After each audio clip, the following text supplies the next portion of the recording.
This video is sponsored by my friends at 84 Lumber. In today's video, I'm going to show you how I built this rad surfboard shed off the backside of our garage to utilize a space that wasn't being put to its fullest potential. Without further ado, let's transform this blank space.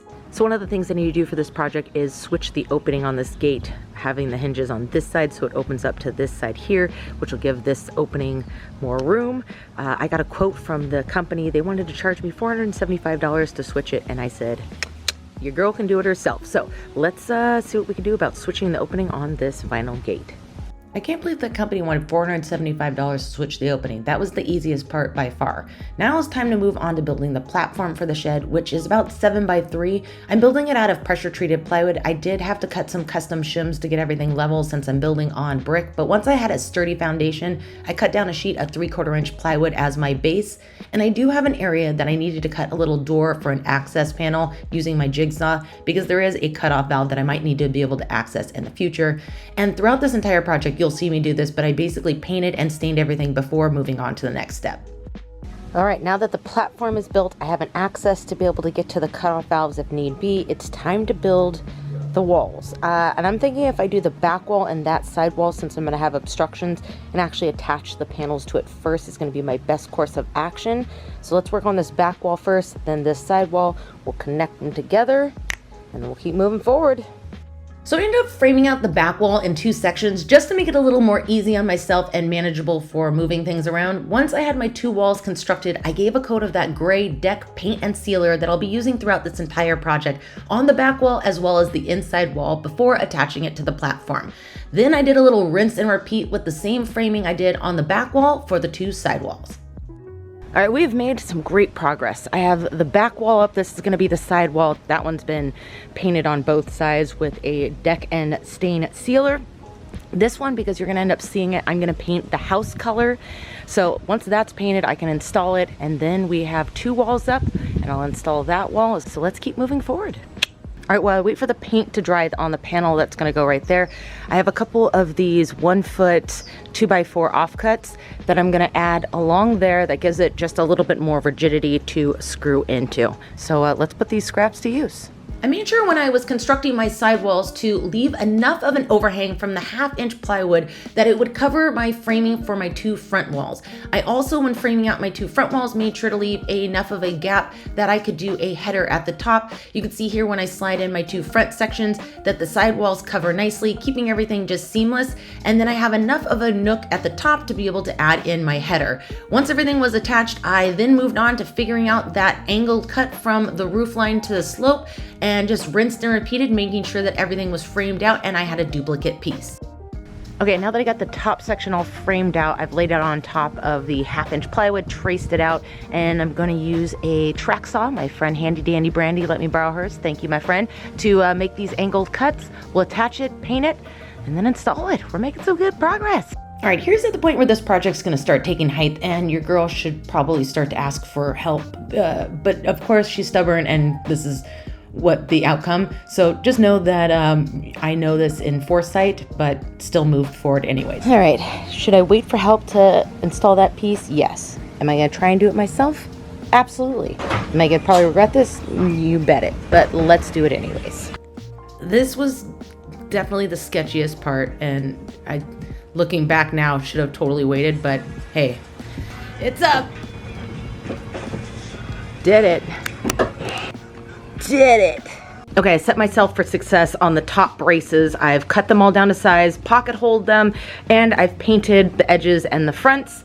So now let's go install them, and then we'll move on to the roof. It was super helpful having all those pocket holes already drilled with the screw in them. That way I could just get the 2x4 in place, screw it in, and then it was locked and loaded. All I now had to do was cut the 1/2 inch plywood that was covering the 2 side walls, as well as leave an opening for the vent, paint everything, and install it. And then it was struggle with a 3/4 inch plywood to get it onto the roof. Oh, it's looking so good. Now I need to get some trim around this area and build out the doors. So let's get to finishing this off. I also have some stuff to do up there. But man, are we looking good. Now is all about the finishing touches. Once I got the trim painted and cut and assembled around the doorway, I moved on to making the doors. I opted for 2x3s instead of 2x4s for the framing just to cut down on the weight a little, and assembled it via pocket holes, and then added my 1/2-inch plywood to the outside. A little sanding, some painting, and some trim went a long way, and then I attached them using 3 hinges per side just to add for the weight purpose. And then you guessed it, use some more of that gray deck paint and seal on the inside. Then it was just a little more trim, handles, and a lock. All right, now that we got doors on it, handles, and a lock, let's address putting the roofing on it. I made sure to seal, caulk, and paint all of my soffit undersides before moving on to installing my extension eaves and then installing the PVC fascia boards. Once this was all done, it was time to move on to the roofing underlayment and the shingles itself.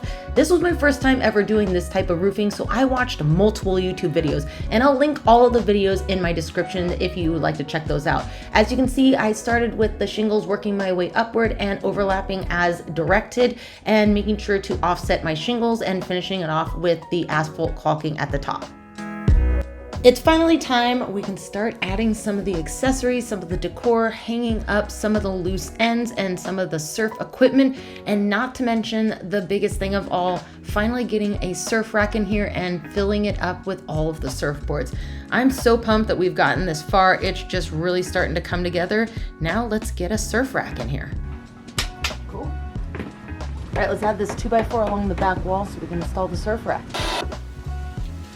Thought it'd be fun to put a little magnet whiteboard on the inside of the door, and we can hang some photos as well as he can make some notes. So let's install this on the door.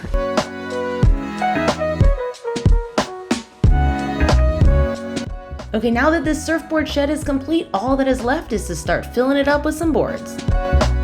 Wow.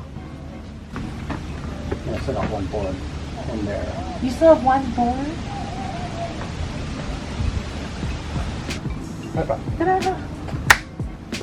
Oh.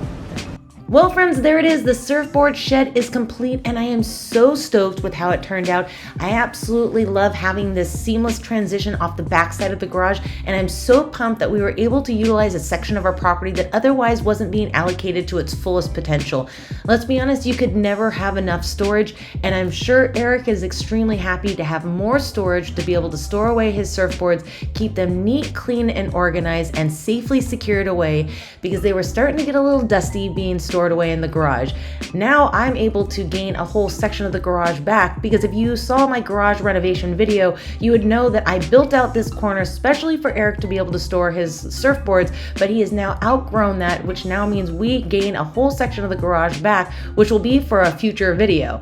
Huge shout out again to my friends at 84 Lumber for sponsoring today's video and supplying all the lumber for the surf shed build.